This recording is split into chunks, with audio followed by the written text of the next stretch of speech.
Sir, இப்போ நீங்கள் பாஜக வெளியேறீங்க, அதாவது குறிப்பாக முஸ்லீம்களுக்கு எதிராக செயல்பட்டதுனால இப்போ நீங்கள் அப்படின்னு இல்லை, நீங்கள் ஒரு தலைப்பட்சமாக நீங்கள் சொல்லாதீங்க.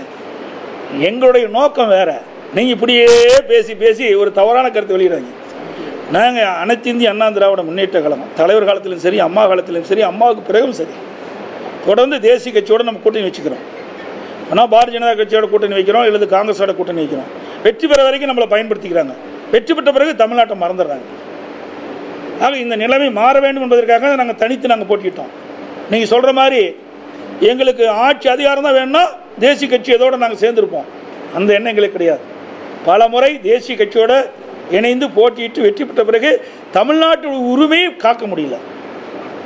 தமிழ்நாட்டு மக்கள் தான் நம்முடைய நாடாளுமன்றத்தில் தேர்ந்தெடுக்கிறாங்க. அப்படி தேர்ந்தெடுத்த மக்களுக்கு பிரச்சனை வருகின்ற பொழுது அந்த பிரச்சனையை தீர்க்க முடியல. ஆகவே தமிழ்நாட்டு உரிமையை காக்கவும், தமிழ்நாட்டில் உரிமைகள் பறிபோகின்ற பொழுது தடுத்து நிறுத்தவும், தமிழ்நாடு வளர்ச்சி பெறவும், நாடாளுமன்றத்தில் நம்முடைய நாடாளுமன்றம் சுதந்திரமாக செயல்படவும் அதிமுக இந்த முடிவை எடுத்தது. இதுங்களா இன்னைக்கு காவிரி நதிநீர் பிரச்சனை இப்போ வந்திருக்கார். 37 பேர், ஏற்கனவே 38 பேர் 2019 வெற்றி பெற்றாங்க திமுக கூட்டணியில்.